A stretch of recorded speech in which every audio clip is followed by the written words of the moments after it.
They're great. They're amazing out there. They're like jumping, they're bouncing, like everyone's just like standing up and screaming, and like they know all the words to every single song in the opening acts, and it's a really good sign. And so I had warning, and then I got out here, and you're like a bouncy crowd. Like I don't even have to tell you to be jumping and bouncing and dancing.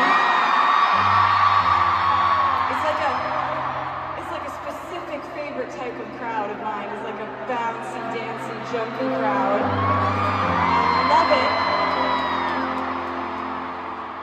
We were at Fearless, and I was like, oh yeah. And then we were at You Belong, and I was like, oh! And then we got to the key change in Love Story, and I was like, oh my god. Best night ever ahead of us, possibly? We certainly have a lot to catch up on, me and you. There's been quite a few years that have passed since I came to play for you, and let's see what's happened. We have added 4 new members to the musical family. Their names are Lover,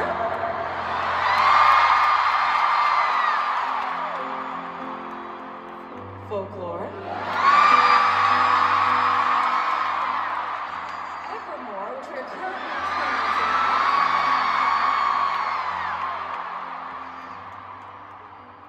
and Midnight.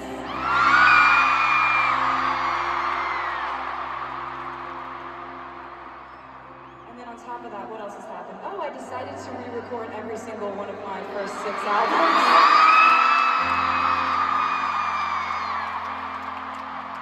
So that's been a grand adventure.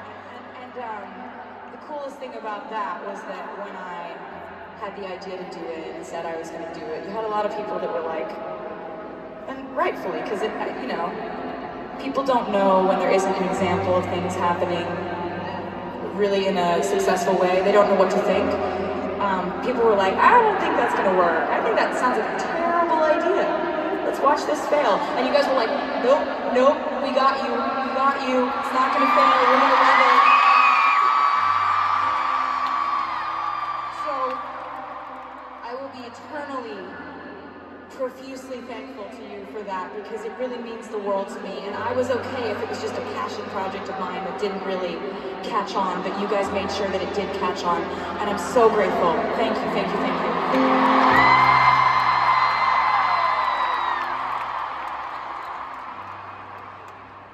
And I wrote Evermore, the album that we are currently in the middle of. We're in the Evermore era, an album which I adore, and I'm very proud of.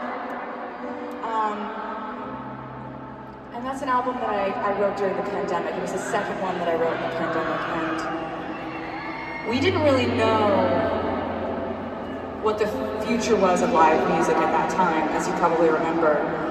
And so I kind of had to just block it out and just not think about it, because the idea of not getting to do this with you was really just like too much. Just couldn't think about it. So I just actively didn't think about it and made music and put out albums and connected with you in whatever ways that I could. But there was one song, you guys, there was one song that when I wrote it, I was like, oh man, I really wish I could play Champagne Problems live in a stadium. Do you want to?